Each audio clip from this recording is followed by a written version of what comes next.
want to raise the issue that's worrying many people in my electorate, and that is the Morrison's government's plan to put pensioners on a cashless debit card. Now, I can hear protests from the other side saying this is a Labor scare campaign. We don't want to put pensioners on the card. Labor's making it all up. Well, I would like to say that I do not believe that Labor is making this all up, and there is evidence to prove it, because we are not making it up. They do have a plan to force pensioners onto a cashless debit card.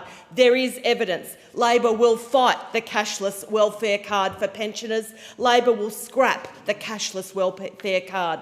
Labor will not let pensioners have 80% of their money put on a card so the government can say how they can spend it.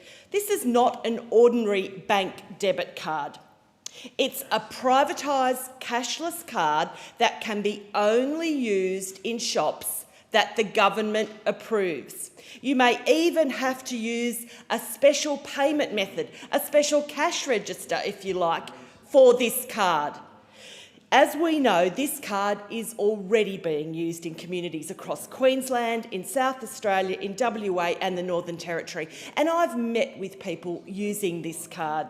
And it was supposed to help communities, but this card has largely and terribly failed these communities. It's cost a fortune, $80 million it's up to now. And there have been incredible stuff-ups, people's rent not going through, and it has lined the pockets of the government's mates, Indue.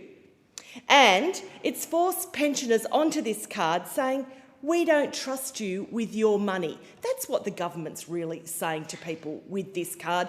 We don't trust you to spend your money the way you want. How humiliating, how degrading. Let me tell you, most pensioners I know where every cent goes because they have to. When you're paying between $2 and $5 for an iceberg lettuce, let me tell you, pensioners know. They study the specials guide at the supermarket because they make every cent go all the way.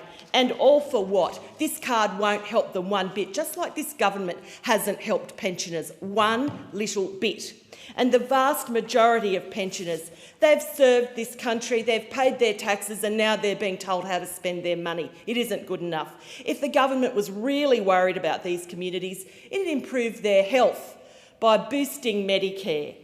It would create jobs, it would create education and business opportunities, it would create apprenticeships, it would get to the root causes of the problems. But no, the answer is just control people and their